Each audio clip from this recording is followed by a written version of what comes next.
Yeah, started. Good morning, good afternoon, and welcome to the Seatrade A Future in Cruise webinar. Today, we want to show you why a career in the cruise industry might be the very best professional choice you'll ever make.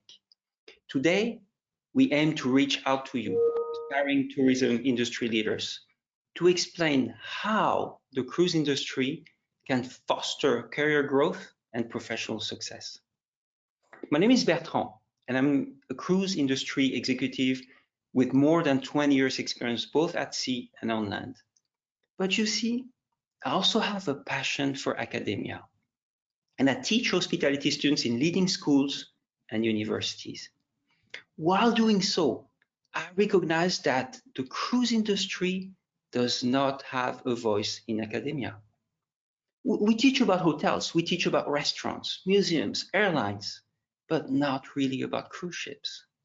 Why? Well, today Seatrade will change that. Synonymous with maritime cruising since the 70s, Seatrade has led the industry through 5 decades of growth, development, and change.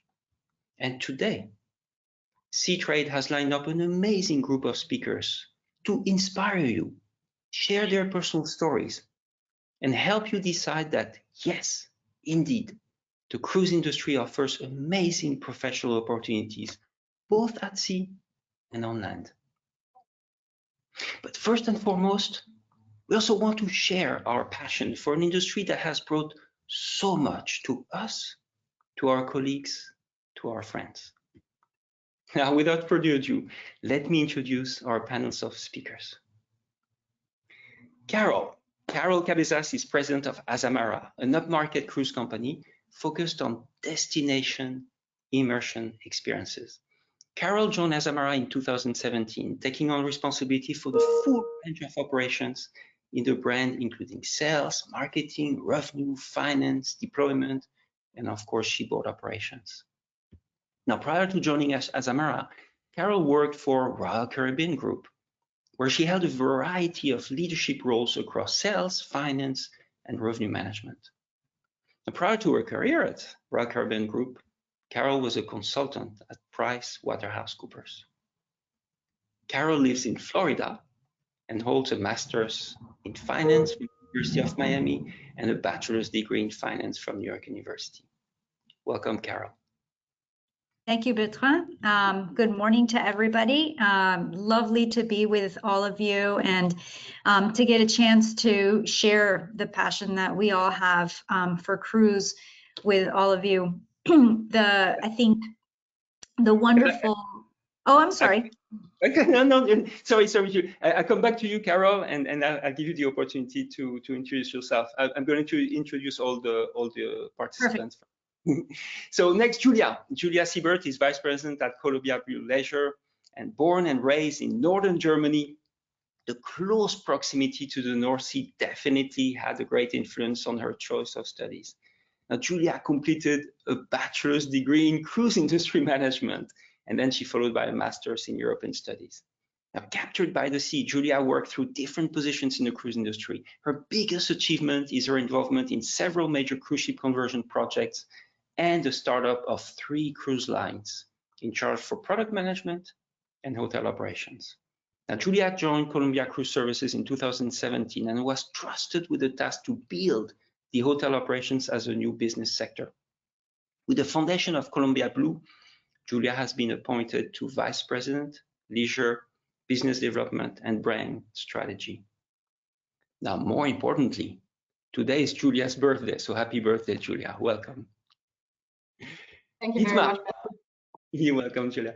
Dietmar Vertenzel is the president and CEO of CMI Leisure in Miami, a division of the Anglo-Eastern Group.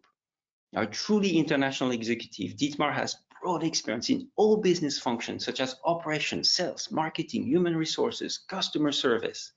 He has built brands, driven top flight service cultures, and forged strategic alliances across a broad spectrum of the cruise, hotel, but also entertainment industries. Past achievements include serving as the president of the largest American-owned cruise line, Cruise West.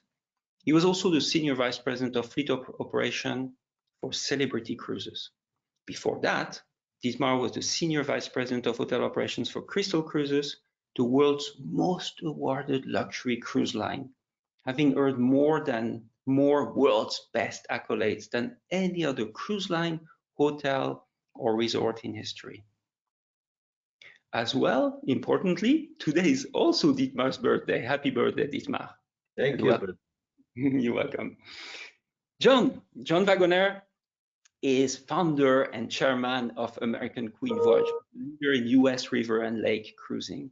John and his team have earned multiple accolades for the company's high level of service, gourmet cuisine, and authentically delivered product.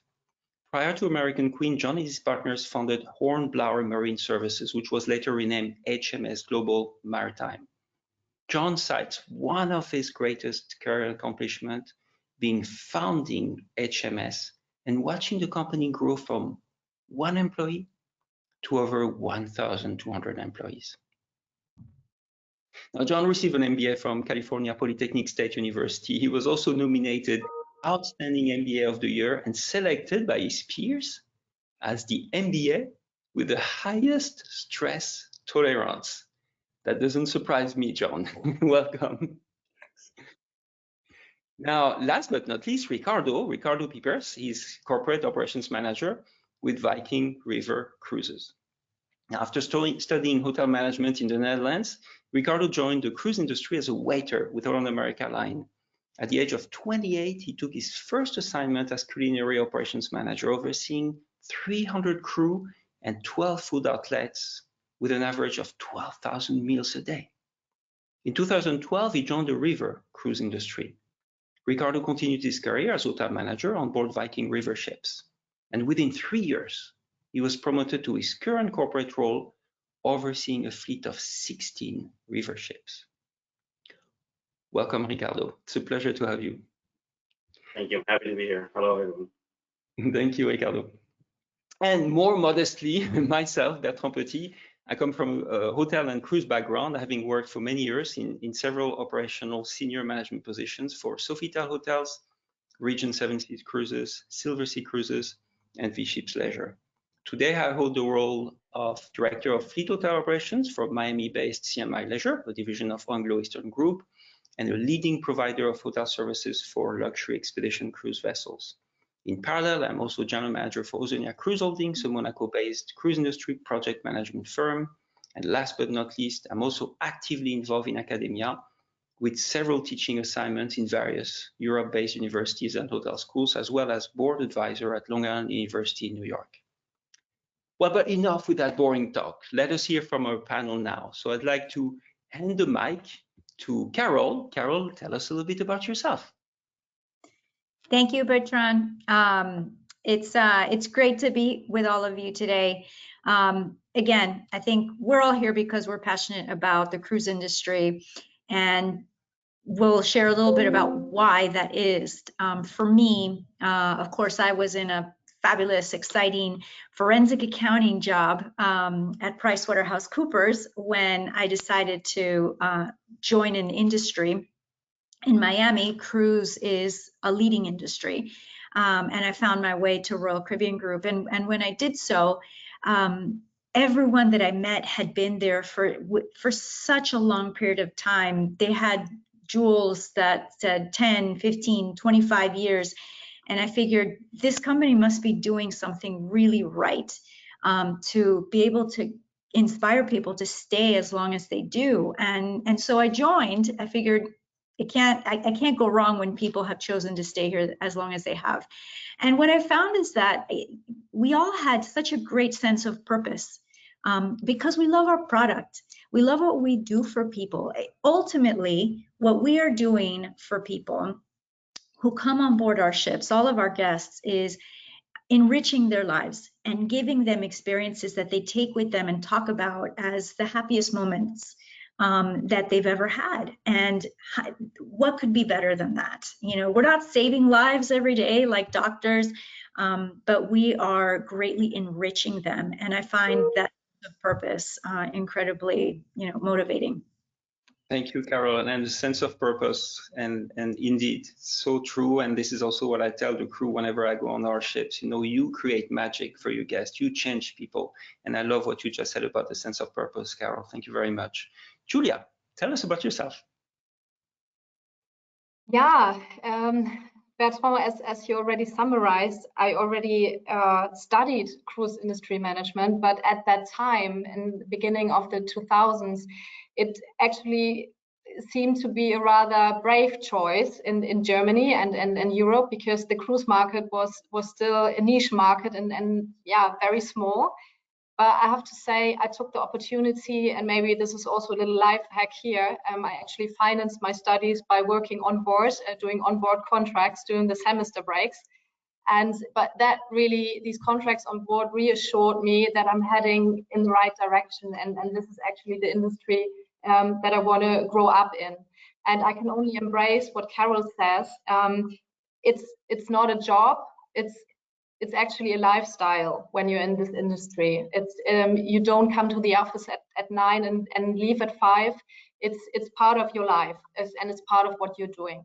For me personally, a great entrance to the industry after my studies was then my appointment as assistant to top management for project management, which gave me the amazing opportunity to really get to know all different aspects of the industry and to make my choice if I'm more a salesperson, more an industry, more an operational person. So yeah,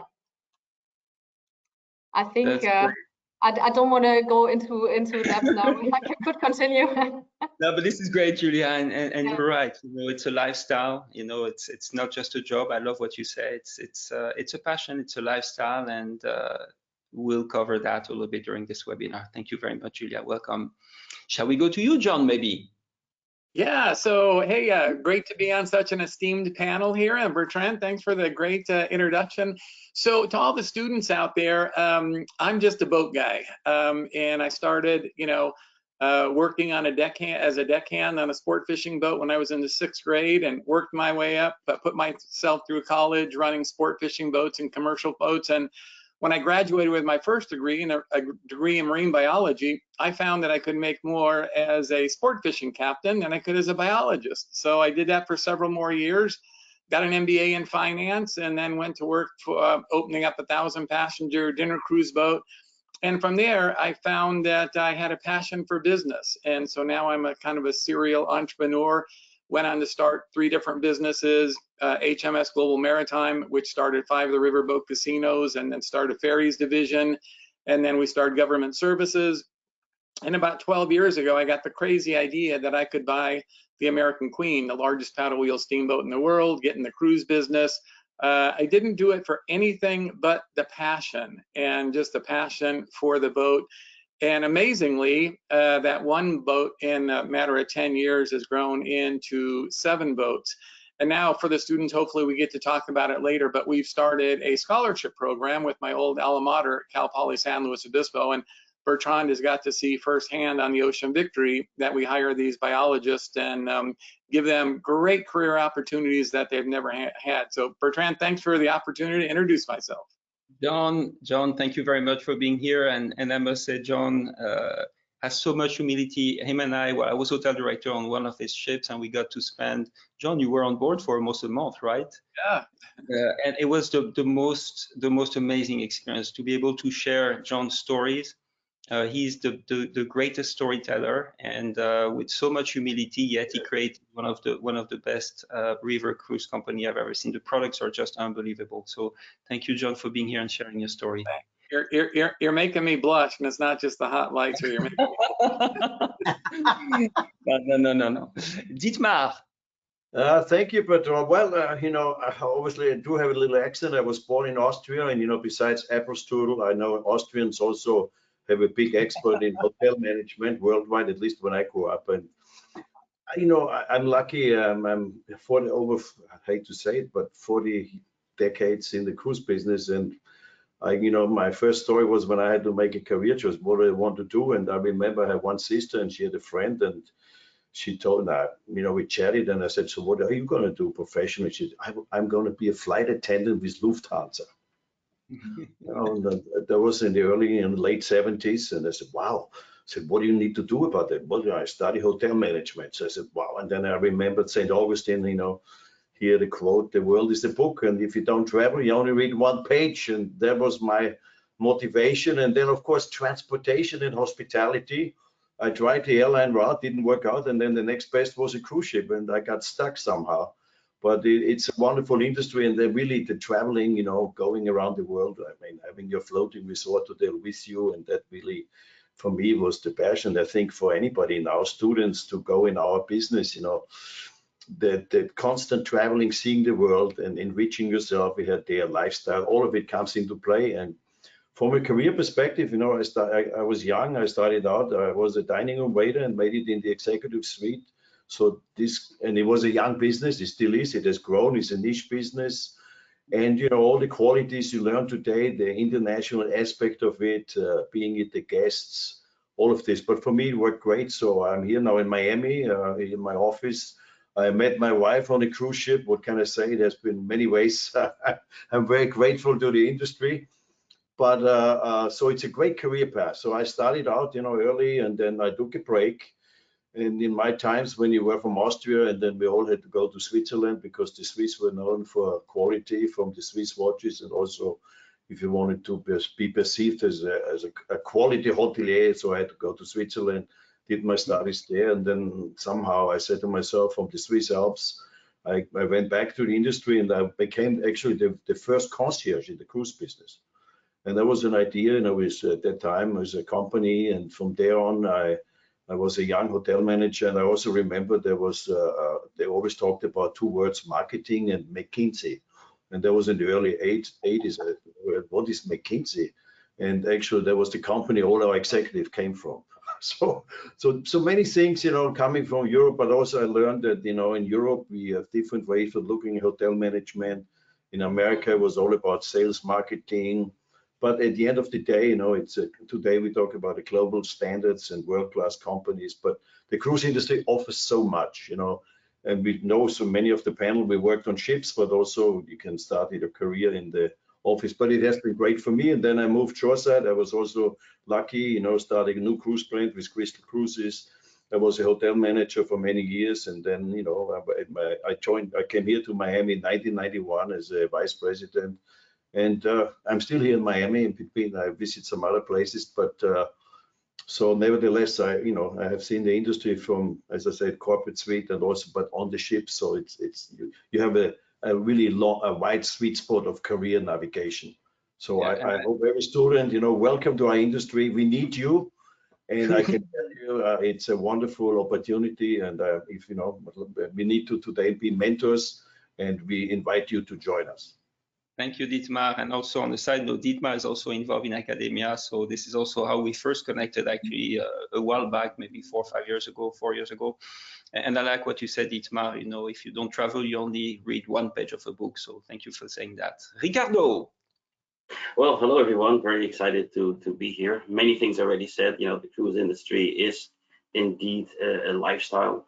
And what I would like to share with the students to bring me back, to when I was just finishing my studies, got my BA on Stanley University about hospitality management, and then of course the career path for what to do.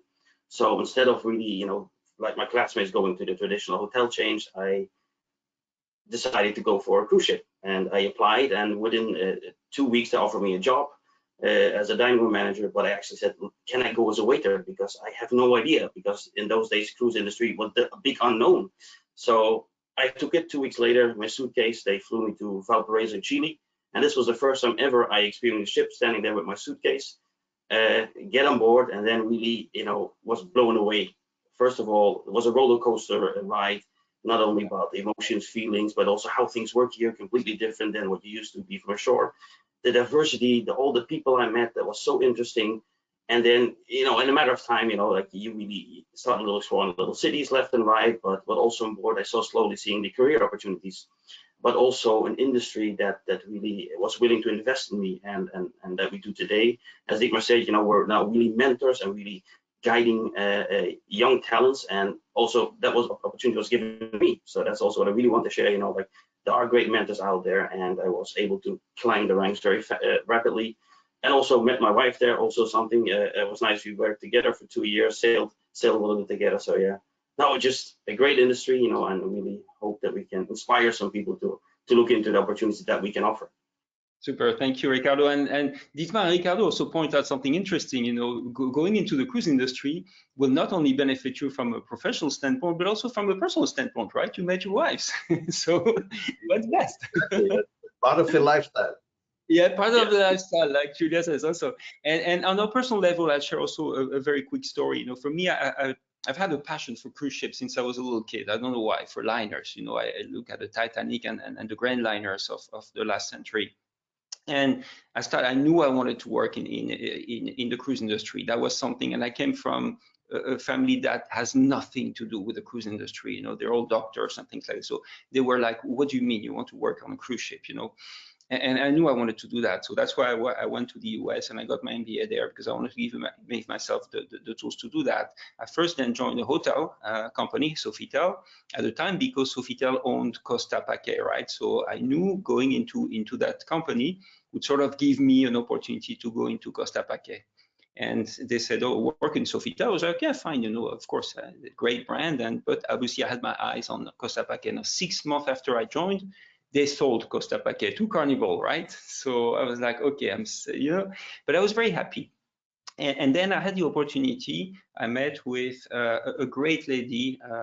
You probably know her name, Marilyn Nelson, who at the time owned Radisson Seven Seas Cruises, which became Regent Seven Seas Cruises. And she was coming to the hotel where I was the operations manager. And as operations manager, I would welcome her. And I started, you know, really interacting with her, and we really appreciated each other. And she told me, "Well, Bertrand, one day you'll come to work with one of my hotels." They had the Radisson chain, right?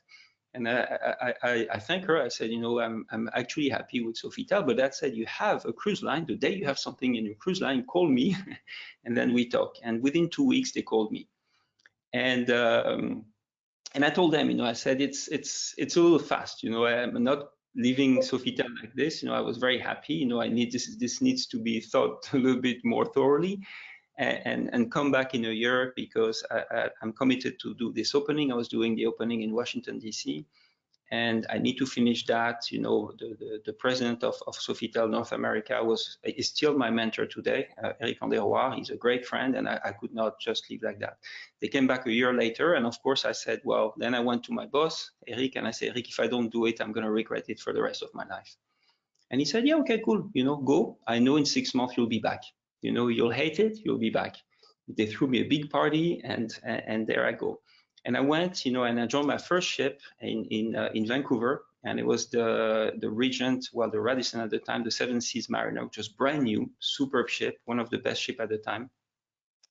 And I stepped on the gangway, and I was literally, I had tears in my eyes. I was all emotional. Literally, I cried. I cried because for me, I was living my dream in a sense. And on the other side of the gangway, the HR manager was there, and he saw I was crying.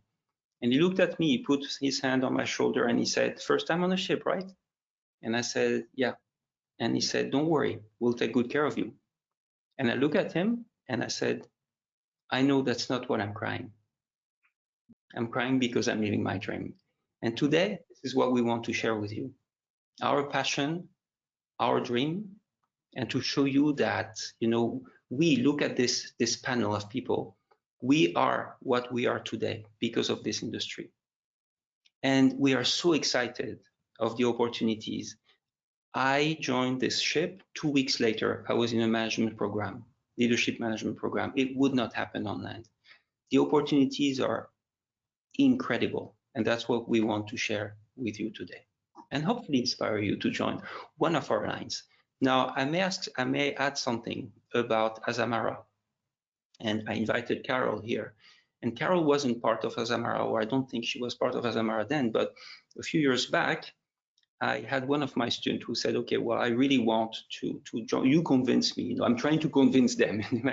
And I said, "Okay." And I contacted at the time some Azamara people, and she got a job as Azamara. And she was so excited. So she, on board the vessels, right? She was a receptionist initially. And she's still 5 years later at Azamara. And she told me recently, "Bertrand, it was the best decision I made." You see, sometimes we can change lives. And today we want to change your life for the better. So I will ask a few questions. Let's talk a little bit. We have such a great panel, so I'm keen to know a little bit more about your opinion on the cruise industry. I would like to know, the first question would be, what advantages does a career at sea versus a land job offer to hospitality students? What is the edge of a career at sea versus a career on land? Whoever wants to sort of raise up, John, go ahead, John. Yeah, so thanks, Bertrand. A great question. We were actually doing a job fair in Memphis, and we had about 800 people show up, and there was a TV reporter there, and he said, "Hey, John, do you mind if I interview you real quick?" And I go, "Yeah, of course." And he asked the same question. He said, "Why should someone come to work for you?" And I said, "Well, once you get the right person, raised by good parents, good education, hospitality skills," I said, "we offer everything. We fly you to work. We give you great benefits, medical, dental, vision, 401k.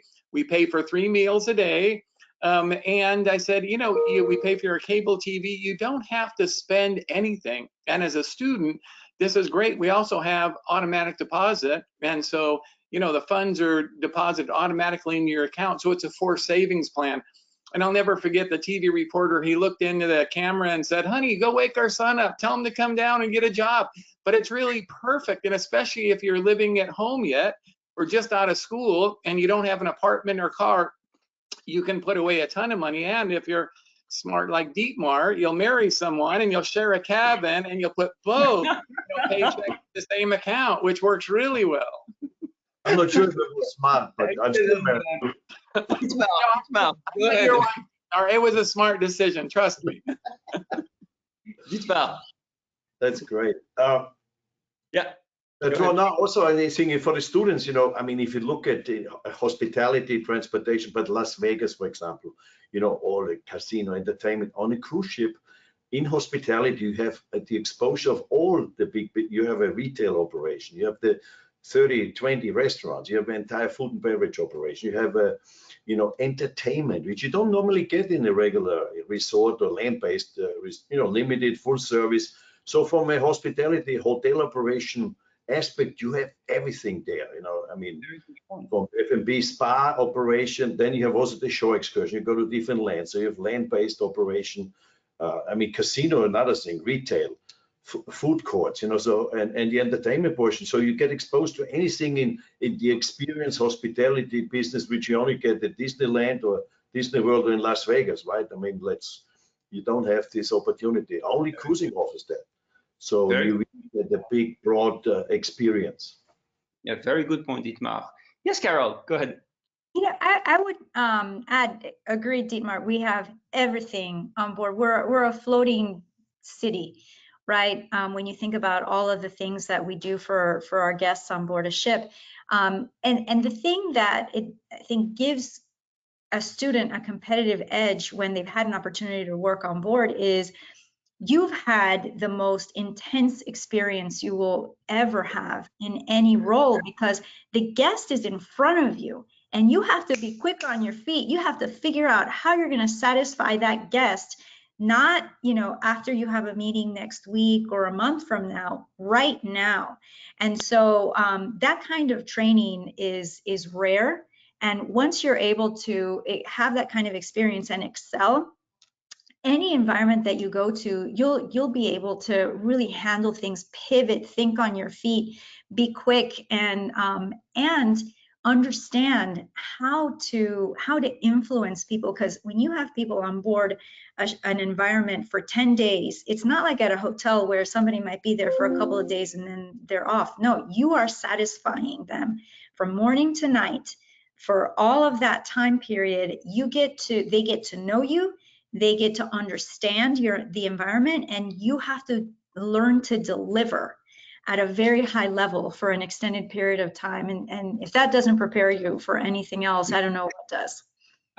Carol, I cannot agree more. The training, the experience that you get on board is so intense, but in a good way. And also because a cruise ship is very, my comparison between a cruise ship and a hotel, I've been working both. I love hotels as well, but a cruise ship is extremely organized. Why? Because it's needed. You know, the ship goes far, doesn't necessarily have the support from land. You need to be autonomous. You have a crew change. The crew changes all the time, of course, so you have to maintain the same standard. So therefore, the structure is so great. You learn from that. And I agree with Carol. You know, the intensity of it is, and also the ability to connect with your guest in a way that you just don't have when you are working in a business hotel. Very good. Yeah, absolutely. Julia. Yeah, I think I would just like to emphasize the factor of this being autonomous, because there is no other way in finding a solution here and there with the means you have. So there is no delegation or finding a way out of the situation. And everyone, even if you decide after a contract or two that you want to continue in a different branch of hospitality, the reputation of people who worked on board is highly appreciated, because everyone who has worked on a cruise ship knows and is actually aware of what Carol just said. And therefore, it's definitely something, even if you decide to continue somewhere else, it's something which is really beneficial to have in your bio. Yeah, perfect. Absolutely, Julia. Love it. Ricardo. I would like to add one more thing. There's many great things said, but also the amount of time off, especially for the people working on board. You know, you live and work together, but also the quality time when you go home, you go on vacation. You know, nobody will reach you because the ship will continue. You know, there's somebody replacing. So, but the quality time you have at home and the amount of time that you get off is also a complete different package than to land-based jobs, which I think is also beneficial to a lot of people. Yeah, especially you make good money, and you, of course, you get in. What we all did probably, you know, with that money, we started exploring even the world more. Absolutely. And you know, Ricardo, I follow up on what you say. Today, my best friends are still friends that I met on ships. You connect, and why? And I also, if I may bring my own experience in that. And again, I'm going to take the human approach, right? I sort of have this, you know, I was director of human resources before, so with Region, so I still have this sort of approach of the human. I look at the human side of things, and I would not be the manager or the leader I am today without the cruise industry. Why? Because you work with 30, 35, 40 different nationalities. And as a leader, you have to learn to manage those nationalities. And you do not manage someone from South America the same way you manage someone from Europe, the same way you manage someone from Asia. So as an experience, if you want to become a leader one day, if you want to become Dietmar, Carol, Ricardo, John, Julia, you have to learn that human aspect and how to manage a wide variety of people. So not only, like Carol said, you know, the amount of experience you get on board, but also what you learn because you are exposed to so many different nationalities. You have to adjust your leadership style. You have to learn how to interact with people. You have to learn the emotional quotient, you know, how you actually lead. And it's in small things as well. Recognition, you don't recognize someone. I made the mistake very often to think, well, you know, people like to be recognized the way I like to be recognized. You learn very fast on ships that this is not the case. So I think for those of you that want to become CEOs or, you know, on the C-suite, the ability to learn from so many different nationalities will grow you as a leader like no business school can. So thank you for this. I have another question, because when I teach also, many students have misconceptions about the cruise industry, right? So it's hard work, you know, it's slavery. Sometimes you hear that, you know, we pollute the environment and so on.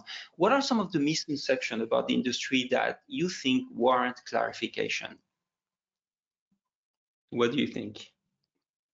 Julia, yeah? I think I would like to tackle it from a different perspective, and I think a subject which is rightfully in everyone's minds nowadays is sustainability.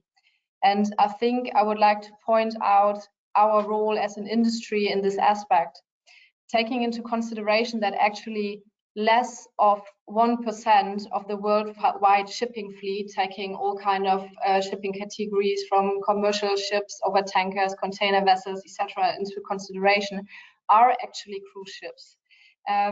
It is even more amazing that actually the cruise industry is playing a key role in the development and also adaptation of international regulations and standards. We are one of the driving forces behind the reduction of the environmental impact of shipping. So only to mention a few, and I think everyone in this panel could go on for hours on this subject, but cleaner fuels, reducing waste, energy efficiency technologies, the reduction of the carbon footprint and emissions, and so on. So I think this is really important to know that even though we are such a small percentage, we are one of the driving forces behind a change.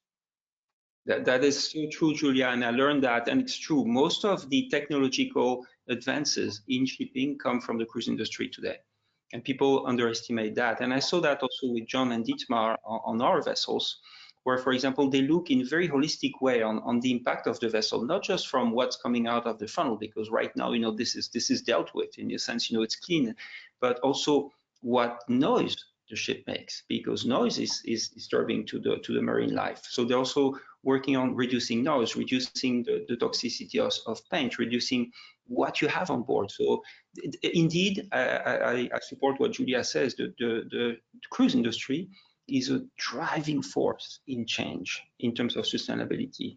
And maybe just to add that this is also not something which came up with sustainability and the drive for sustainability, but our industry has already proven that we are actually doing that. Taking the IATO as an example, the International Association of Antarctic Tour Operators, which actually impose self-regulations in order to preserve the Antarctic region. So this is something which is already ongoing and a proven mechanism in our industry. Exactly, absolutely. Thank you, Julia. Yes, Dietmar. No, it's seasickness. I just want to talk about that because even guests sometimes, you might get seasick, motion sickness. Just want to say, also as an industry, I mean, the ships are very big now, but basically we always follow the sun all year round. We always at the best times at the best places in the world, So we have summertime every day, every place where we go. So it does happen occasionally, but nevertheless, and we have also good medication on board. Anybody who manages seasickness, maybe the Drake Passage, but even there, occasionally. The Drake Passage is an exception, Dietmar. Yes. But I mean, many people they might be motion sick, but this is not a deterrent for us. But think about it, summertime all year long. Now, true, and it's true that most people fear that, I'm going to be seasick. But yes, today these are things that you can deal with quite easily. Thank you, Dietmar. Who else? John. Yeah, so I'll go back to sustainability. So I think we as a company might have a slightly different view, but everybody's trying to focus on sustainability. But because my first degree is a marine biologist and I'm a scientist and a marine biologist, I mean, we as a company have been cutting edge. We developed a hornblower hybrid, which is a hybrid vessel. We're currently working on a hydrogen cell vessel on a smaller scale, but really cutting edge stuff. But even on all of our boats right now, just getting rid of single-use plastics. Both of you have seen that we have our water bottles, we have hydration stations on board. The water bottles are also, a marketing hook because everybody takes them home, but we've got rid of the plastic bottles, the plastic straws, trying to go to containerized shampoo and everything else. So I think it's true that maybe 20 years ago, the industry probably wasn't as environmentally friendly as it is, but now it's top of mind for everyone, and all the companies are out there doing cutting edge stuff. Yeah, no, thank you very much, John. Absolutely. Anybody else on this topic?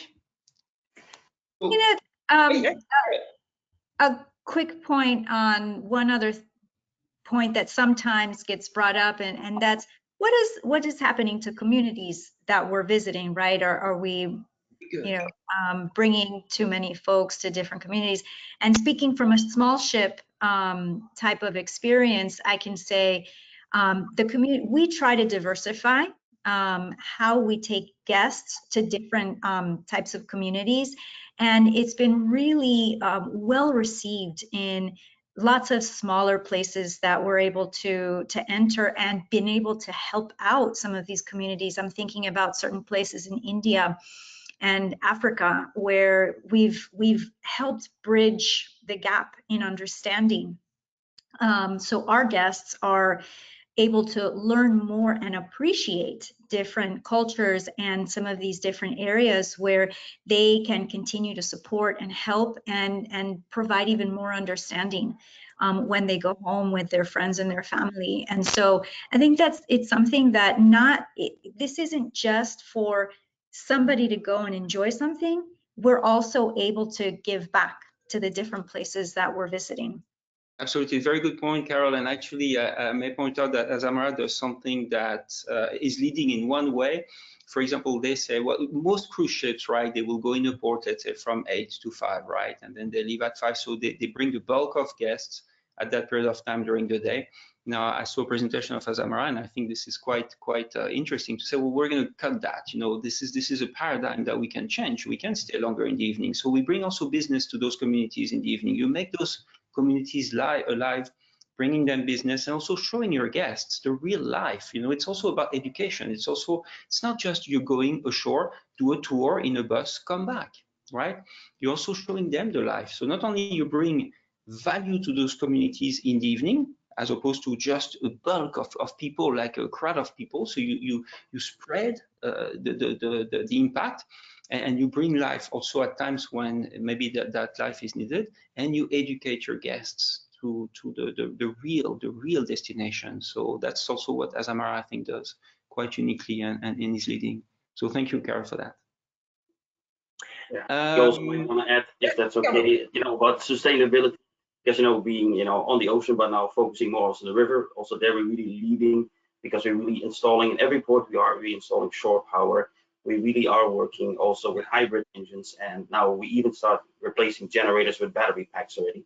In the next generation ship, we have the first ones already on the sand sailing. I'm actually on one right now, and they really already have the battery packs on board, which is already the next step in the development. And that's also in the industry, you know, like you said, you know, the cruise industry is really pushing that development forward. And I think it's really on the agenda of anybody's agenda now, really on the top. And also following with some ISO certification we already have in place to really make sure that we're driving this in the right direction. Yeah, no, absolutely. You're on one of your ships right now, Ricardo? Exactly, the one we went on together, so that's a good memory. Yeah, we actually spent some time on one of your ships. It was amazing. Let's go a little bit personal, if you don't mind. Tell me, what benefit did you personally get from working in the cruise industry? Tell me about something that you personally gained from working in our beautiful industry. Who would like to start? Carol? Yeah. I would share that for me, there are very few companies or industries where you have the kind of diversity that we do. I mean, we talked earlier about how each ship is a hospital, it's restaurants, it's theater, it's hotel, it's everything. But then even shoreside, I got to have, I think this is my 9th or 10th different job within the cruise industry, and every single one has given me a different understanding within the business, whether it was, you know, of course, finance, sales, inventory, and pricing. You know, there are so many different kinds of jobs that you can have within our industry. And to me, I felt like I got such a comprehensive education, being able to work my way up and get to experience so many different things that I can, you know, if I wanted to, of course, I don't want to leave the cruise industry, but if I wanted to, I can point to, you know, 6 different very discrete types of air functions and areas that I've learned, and I could work anywhere else if I wanted to in any one of those things. So I think having that kind of diversity, not only does it make every day interesting and fun, it also makes you a more complete individual and professional. Completely, Carol. And on two levels, even when you're on ships, what you have to remember is you may start in one department, you can transfer in another department, and you learn so much. And I'll even go further. I used to work, as I mentioned, for Regent and Silversea, which are, like 6-star cruise line. And now I transfer to a very different product, expedition cruising. And I learn everything again. Every day I learn. I learned with Dietmar, I learned with John, something completely different from what I was used to. And you change, you have to, learning is something that keeps you young. We're all young, right? But when it's true, I agree with Carol, this is an industry where you will learn constantly. I'm learning today more than I've learned ever before. So it's really, really true about our industry. Anybody else? Yeah, Dietmar? It's a good point what you made, both of you. I mean, of course, when you look at Charles Darwin, right, survival of the fittest, at the end of the day, it's the one who adapts the most. So adaptability in our business is constant, right? I mean, every day, different weather, different guests, you turn on. So to learn to change and also, I mean, besides, I met my wife on board, so I was lucky. But nevertheless, the point is really and also the people skills. You mentioned it before. You're dealing with this array of people, and you learn also to solve problems because you have to. The ship is out in the ocean. What are you gonna do, right? So you have the recovery services, and you gotta be creative. You gotta also learn to communicate, deal with different people. We always used to say, with people, through people, for people. So you become a real good people manager. You have to, from a leadership perspective. And that's, I think, on a cruise ship even more than anywhere else, because you live, you work, and you spend your free time together in this confined environment. We talked before, captive audience, which makes it interesting, that you can't escape. Yeah, no, absolutely, Dietmar. Thank you very much. Anybody else on that? Yeah, John. Yeah, so I'll say I'll probably have three things in the hospitality industry. Number one is I'm going to say, we specialize in small passenger vessels that carry anywhere from 400 down to 150 passengers. And so when I'm on board, my wife and Claudette and I mean, we meet, we know all the crew members, we know all the passengers, and they really do become lifelong friends, and they follow you. I mean, we just went out to Vegas to see the Adele concert, and some of our guests said, "Oh, you're going to be in Vegas, you have to come to my house for dinner," which we do. And then some of our guests have been on board 40 and 50 times, and that's really true in the whole cruise industry. So number one is the fact that we get to do a lot with our guests and become good friends. Number two is mentoring folks and watching their careers. If we had more time, I'd talk about Tyrone James, who started with us some 30 years ago. He started in the galley peeling potatoes, and he went from in the galley to a deckhand to a mate to a captain, to director of marine operations, to then project manager opening ferries in Puerto Rico and Trinidad. And it's a guy that started in the galley. And so when you can help mentor people like that start at the bottom and work there all the way to the top. And then number three, and Carol actually mentioned it, is we pull into very small towns, and we help these towns develop businesses.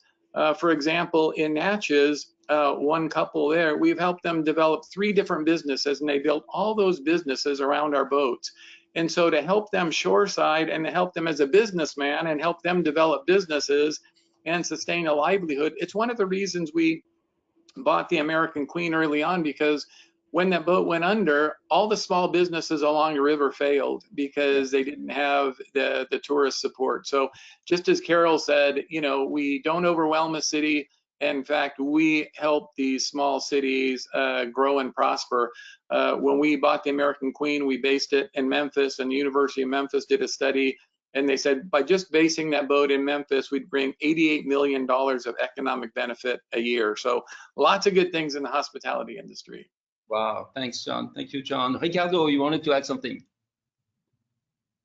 Yeah, I just wanted to add a little bit to, as a young leader, the industry really is a great platform to develop your leadership skills, to develop your leadership style. As Dietmar said, because you have to, at some point, learn, and you learn fast. But also the industry empowers you and gives you really the tools as a young professional to develop everything, that you had in your education, and really transfer that, in practical.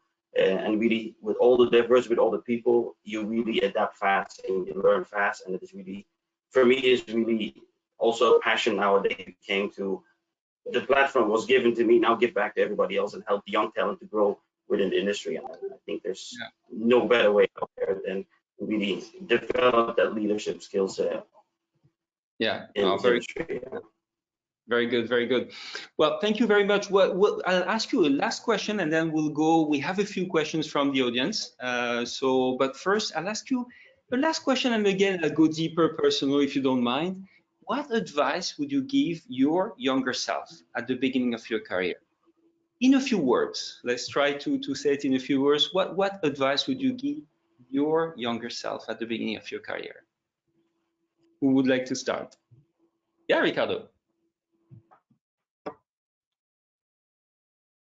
Ricardo, I just would give my advice to go ahead. Have the courage earlier on to join the young.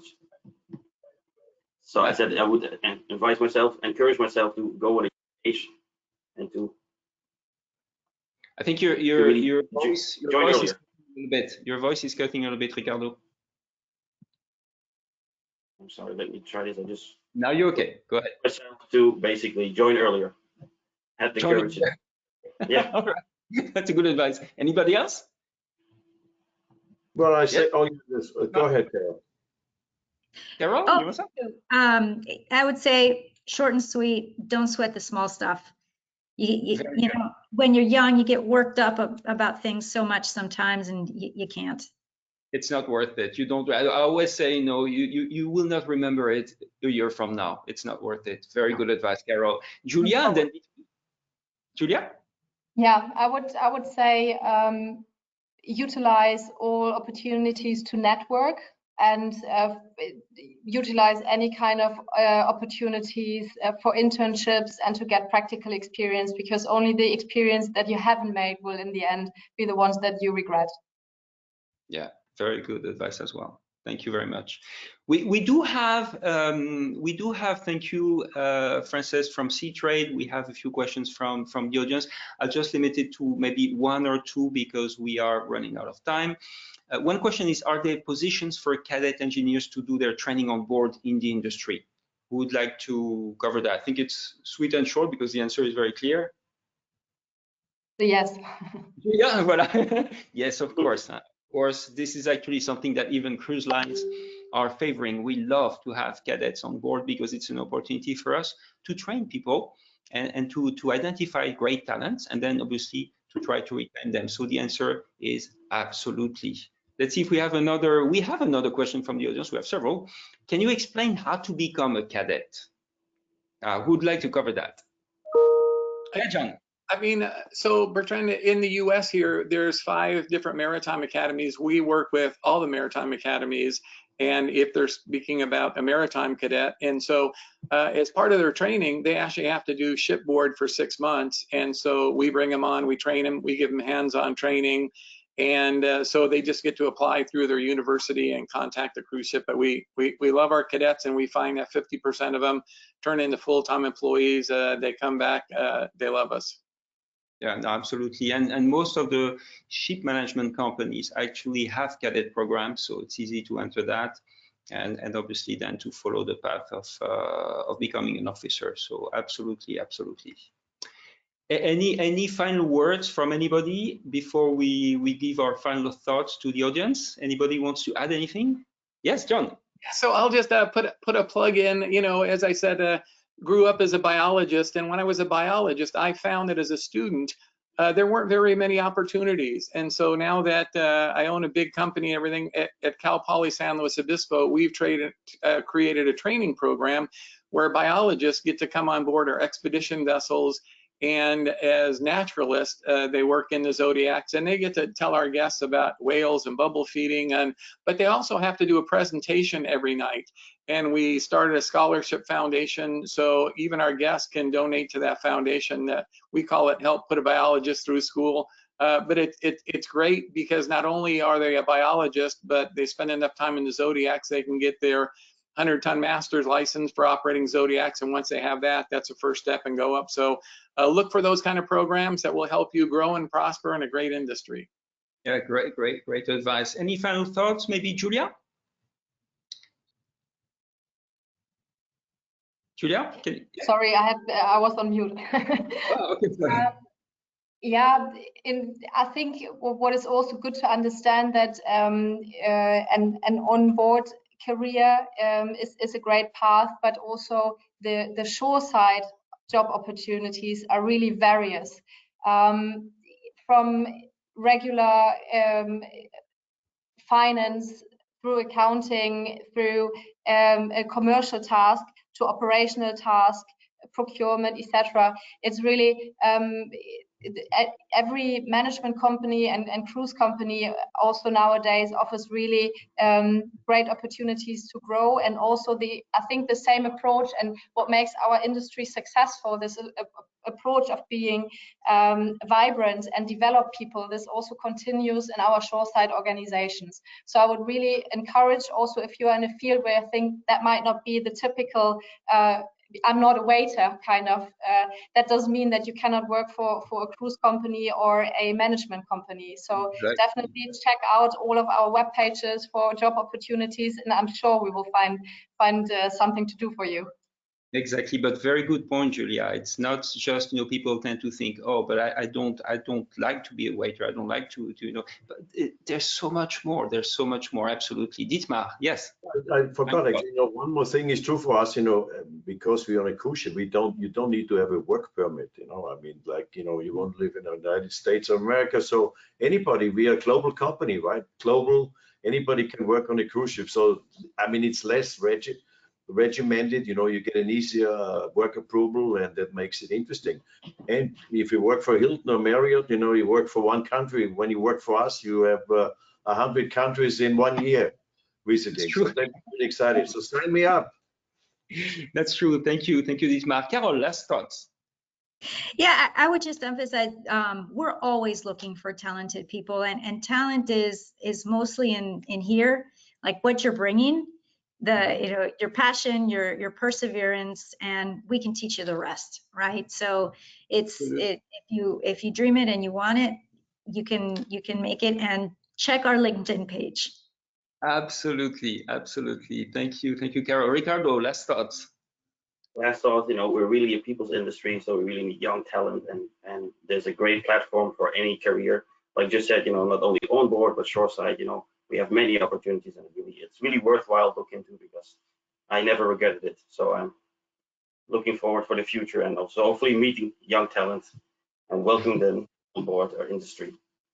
Absolutely. And to the audience, I must say today we're lucky to have those outstanding companies, and please do check their websites. Whether you're talking about Viking, and Viking has Viking Ocean and Viking Cruises, Viking River, sorry, Azamara, obviously, with my success story of my student. She's still well taken care of. You look at Columbia, they do ship management, hotel management, CMI, and obviously John Wagoner with American Queen Voyages. Check their website. I can tell you these are amazing companies, and they're not the only ones, but check them out. I can guarantee you that you won't regret it. So I wanted to finish by thanking everybody who joined us today for this webinar, who was brought to you by Seatrade Cruise Talk. And also, obviously, thank you, Carol. Thank you, Julia, Dietmar, Ricardo, John, for your insights today. It was absolutely amazing. And I want to bring to everybody's attention the fact that this year at Seatrade Cruise Global, at the end of this month, March 27th and 30th, in beautiful Fort Lauderdale, Florida, the students and tutors can now attend live to learn more about the cruise industry, and also, brush shoulders with company executives. You saw them online today. Maybe at the end of this month, you can brush shoulders with them, right? So if you enjoyed today and want to learn more, this is a unique opportunity to, again, meet them, ask questions, and even sign up for a guided ship tour around the Caribbean Liberty of the Seas in Fort Lauderdale, I believe, on March 31st. Liberty of the Seas is one of the largest cruise vessels, and you'll have the opportunity to visit that stunning vessel. So I see on the screen you have a QR code. Scan the QR code or download the webinar handout, and you'll find out more about this program, and hopefully you will attend. So again, thank you for our panelists. Thank you for taking the time. Thank you for sharing your passion. It was a pleasure to have you. I could not have had a better panel today. I think you did beautifully. You have amazing stories to share. It was unfortunately too short. We could speak for 3 hours, right? But I think this was an excellent introduction. And it's always good also for students to see the face of people and to hear their stories. And you did beautifully in that. So thank you very much from the bottom of my heart. Thank you for what you did today. You probably changed some lives. Thank you. And thank you to the audience, and see you at Seatrade Cruise Global in Fort Lauderdale at the end of March. Thank you. Bye-bye. Thank you, Bertrand. Bye. Thank you.